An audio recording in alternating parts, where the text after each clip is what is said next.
Friends, 1003 days of war between Russia and Ukraine, while the war in Middle East continuing, which is more than a year.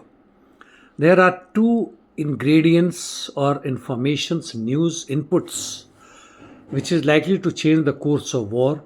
One is from Middle East, that is arrest warrant by ICC against Netanyahu, his ex-defense minister, and even Hamas top military leader.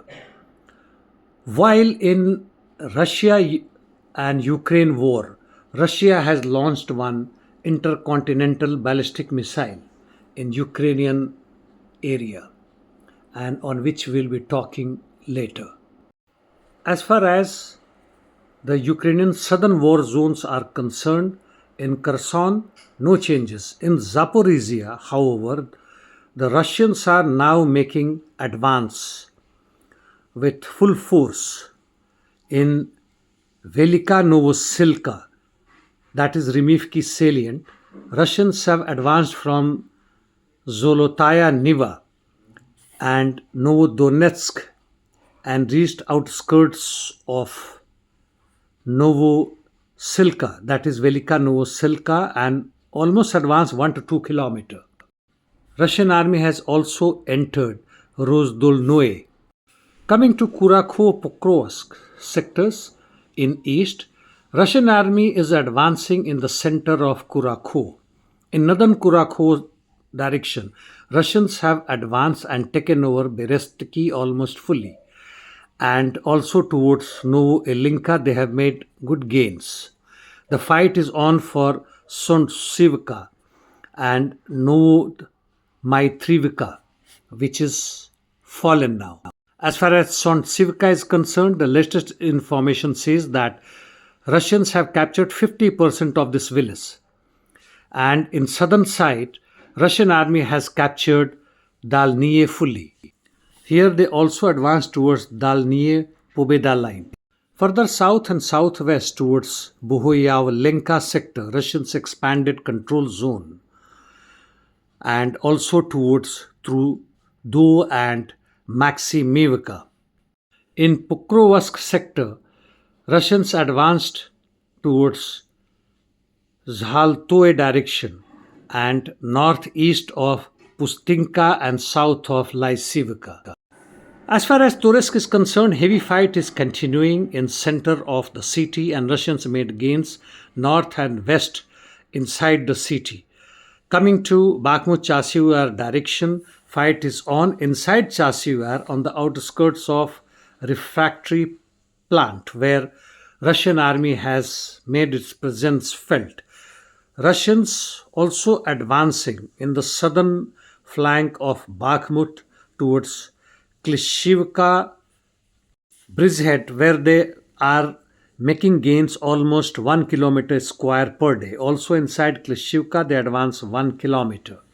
North of Soledar, that is Sivers'k region, up to Serebryansky forestry, for the time being it seems there is calm compared to other sectors in the east.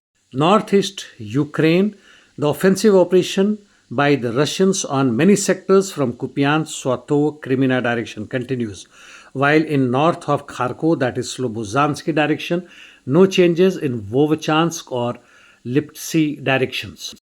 Kursk, no changes in Glusko district, which is by and large under Russians' control. In Korynevo district, as per MOD Russia, cleaning of Olgovskaya Groove is complete, which was almost under control of Russians. In Sudza direction, many positional battle continuing. Interdiction missions, heavy interdiction missions continuing from both the sides. Ukrainian launched 12 Shadow Storm cruise missiles, 6 HIMARS and 67 UAVs, while Russia on its part launched RS-26 Rubez or Yars-M or Oresnik, the new name that has sprung up in almost all the social media and news also. The intercontinental ballistic missiles, first time. This hit Yuzhnas military plant in Dnipropetrovsk, destroying the whole complex even deep inside the ground. This ICBM launch was in addition to other missiles and UAVs hitting targets in Kryvyi Rog, Kharkiv, Sumy, Konstantinivka, and other regions in Ukraine. You must have read enough on this launch. I will not give you the details, but however, I will quote French Foreign Minister Jean-Noël what he said: not to take Russian Federation's nuclear threat seriously and continue to strike Putin's rhetoric, which is continuing since last 2.5 years, and whatever the announcement on change of nuclear doctrine. It is difficult to treat imbecility. Palestine, Lebanon, Israel, Middle East, IDF is hitting buildings in Beirut or surrounding areas like what it did in Gaza Strip to destroy them as much as possible, in addition to mass killing of the civilian populations. You also must be aware of ICC arrest warrant against Netanyahu. Well, that's all for the day, friends. See you tomorrow. Thank you.